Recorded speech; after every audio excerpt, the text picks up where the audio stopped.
Today's episode is brought to you by Mazars. SoundCartel.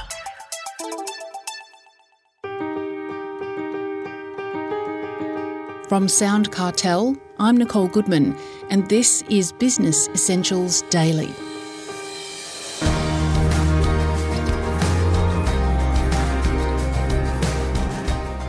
We all want to do better at sales, but sometimes we get so hung up on the end goal that we forget the fundamentals of building a great sales team. Anna Glynn, speaker, author and coach on thriving workplaces, has 6 principles that can act like a blueprint for sales success. She walks Chris Ashmore through each one in a moment. First, she says sales success isn't just about hitting a target. I see success more as teams that are fully engaged, they're highly satisfied in their work, they're able to handle pressure and cope well with challenges. They have high well-being, and because of all those factors, they actually perform at their best. So to me, that actually summarises thriving, and that is much more closely related to my definition of success. What then makes a poor sales team? If I was to define a poor sales team, I'd probably consider they might be a team that is still regularly meeting their targets, but they might actually be a team that we would suggest are unhealthy, or they're not well, or maybe they're highly stressed or burnt out. Maybe they even consist of what I like to call these brilliant jerks. So they're actually not good teammates, and they might actually be someone that's quite toxic within cultures, or they might be a drainer, so someone that actually drains our energy. And because of all these things, the way they're showing up in their work, they're probably taking this home with them as well. So they could still be making targets, but I don't think overall we would say that they're a thriving sales team. Just going back on what makes a good sales team, and you mentioned thriving, is there a way to measure that though? How would you determine whether a team is not thriving or is thriving? Absolutely. So there's lots of measurements available. So specifically for me, I look at those 4 quantitative measures. I look at how engaged a team is, how resilient they are, how well they are, and then how they are performing. So we can actually use evidence-backed measures, so measures that have been developed by some of the leading researchers in the world to actually assess where our teams are at on each of those different scales. Now, you have 6 secrets to sales success. Could you share what they are? We'll go through each step by step, and the first is playing to strengths. One of my favourites, if I can have a favourite. But I think we've all heard that saying, play to your strengths before. And certainly what the research would suggest that to be at our best, we need to play to our strengths, and we need to actually manage our weaknesses. So that perhaps actually is different to the way that we've been traditionally brought up in our workplaces. So often our focus is much more on how do we fix our gaps, or how do we fill our holes, or how do we become better at our weaknesses. But that actually only ever achieves average performance. If we want to exceed performance and reach high performance, we need to be playing to our strengths. So strengths in this light are defined as things that we are good at, things that actually energize us, and they're things that we enjoy doing and we can do them more regularly, which is why we want to be doing them more and more at work. As I said, though, unfortunately, we tend to focus a lot on our weaknesses, and that's because of 3 obstacles that get in the way. So the first being our negativity bias, which is inherent within all of us, which actually makes us want to focus on our gaps and our weaknesses. The second, I alluded to earlier, is that our workplaces traditionally have been set up in a way to influence us to actually focus on our weaknesses. And lastly, I believe that in Australia, in our culture, we have this tall poppy syndrome where we don't want to be seen as being too overconfident and walking around and talking about all these things that are great with us. However, the science and research would definitely suggest that we should be playing to our strengths if we want to thrive. Well, the second secret you have is around trust. Well, I think it goes without saying that trust is fundamental in sales. And certainly the role of a salesperson is around building those genuine, trusting relationships, certainly with their clients, but I think more so definitely with their team members and their stakeholders as well. So that's a one-to-one relationship. What's also needed is this idea of psychological safety, which is an extension of trust. But that's something that actually exists within the culture of sales teams. So this is where, when we have trusting relationships, we can actually build a culture where we are safe to make mistakes, where we can learn, where we can collaborate, where we can innovate. And because of that, we tend to see a lot more creativity occur, and people tend to have greater relationships as a result. And this is typically what we see when organisations are able to have a competitive edge over others. Well, number 3 is resilience. What do you mean by that? Well, given the number of setbacks and knockbacks that salespeople face probably daily, resilience is certainly an essential for sales teams to be able to persevere and grow in spite of those challenges. So what we find is that if sales teams don't have resilience, they might be the sort of people that actually ruminate, or they might be procrastinators, or they avoid challenges, and they typically lack motivation or are withdrawn. So what we've noticed is that resilience can be the difference between the salespeople that actually achieve their goals and those that don't.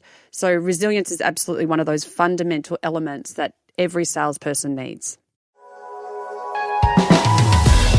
Mazars is an international audit, tax and advisory firm committed to helping clients confidently build and grow their businesses.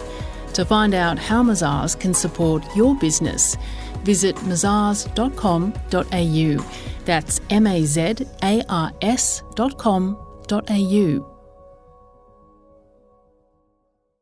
Number 4 is optimism. What I like to begin with is that optimists tend to outsell pessimists by 20 to 40% on average. So I think when it comes to sales teams and sales leaders, and certainly what they're trying to drive, it's really interesting that our mindset, so if we are more of an optimist as opposed to a pessimist, we're typically going to be more likely to actually exceed our goals.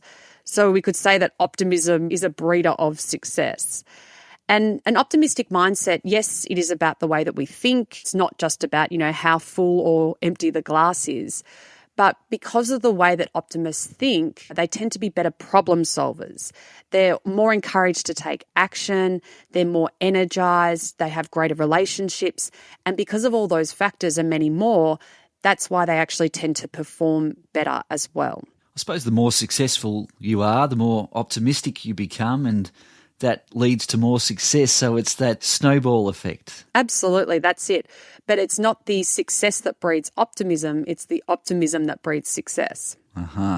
Now, the 5th secret to sales success is around networks. And this is quite similar to what we were talking about earlier with the trust and psychological safety piece.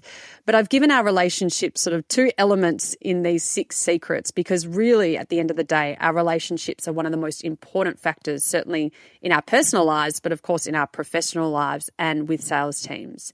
And as I alluded to earlier, quality relationships are fundamental to sales success. So we have to prioritise the nurturing of what we like to distinguish as high-quality relationships as opposed to low-quality ones. And this is with certainly our clients, but our team members, and also our other stakeholders across our organisations and industries.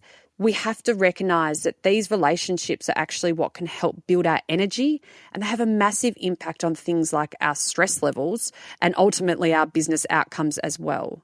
We also, need to consider how we're showing up and what relationships we seek out, because typically what we want is the relationships that light us up. These are relationships that we have with energizers.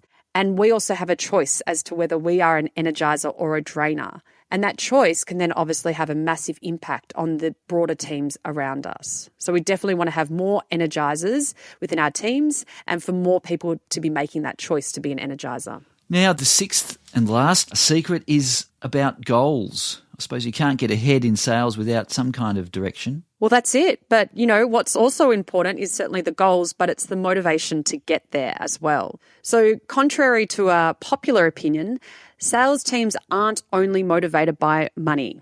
So what we know certainly from the research about salespeople and all human beings is that intrinsic motivation is actually the key to achieving our goals, not external factors like money or punishment. So definitely not a lot of need for that whole carrot or stick approach anymore. So when we are intrinsically motivated, we actually satisfy some of our psychological needs. So this includes things like competence. So do we feel like we are growing and developing in our roles? Also includes autonomy. So do we feel like we have some flexibility in the way we work or who we work with or how we work? The other factor included here is also relationships. So do we feel like we have those connections around us? So we actually feel like we have that sense of belonging, which is such a fundamental need for people. And finally, what we also need is that connection to purpose. So is our own individual purpose aligning with our organisation's purpose so we can find meaning in our work? When we satisfy those needs, what we find is people are more intrinsically motivated to achieve their goals. Well, we've covered a lot, those very juicy 6 secrets there, Anna, and I suppose with anything, it doesn't work unless it's implemented. And how do you suggest companies bring this into their sales team? Would it take a long time to implement? Absolutely. So these things, it's human behaviour change. They do take time. But I think the first thing to recognise is that lots of organisations will already be doing some of these things well already. So those 6 secrets could actually be a reminder of some of those things that should be continued and certainly reinforced ongoing. I always say they're not rocket science, so intuitively they make a lot of sense, even though they're actually based on science. But maybe some of these 6 secrets might be new to others, or maybe people have realised that there are some areas that they actually need to focus on. So these are the factors that should absolutely be captured, and they form part of the plan going forward. And as you said, we certainly can't do everything at once, and the change won't happen overnight, but it's certainly well worth it. That was speaker, author and coach Anna Glynn.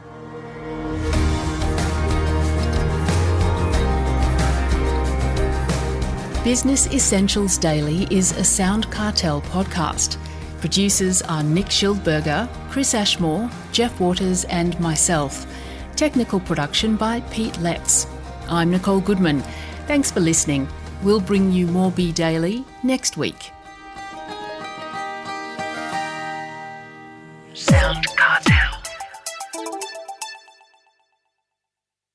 This episode was brought to you by Mazars. To find out more, visit mazars.com.au. That's mazars.com.au.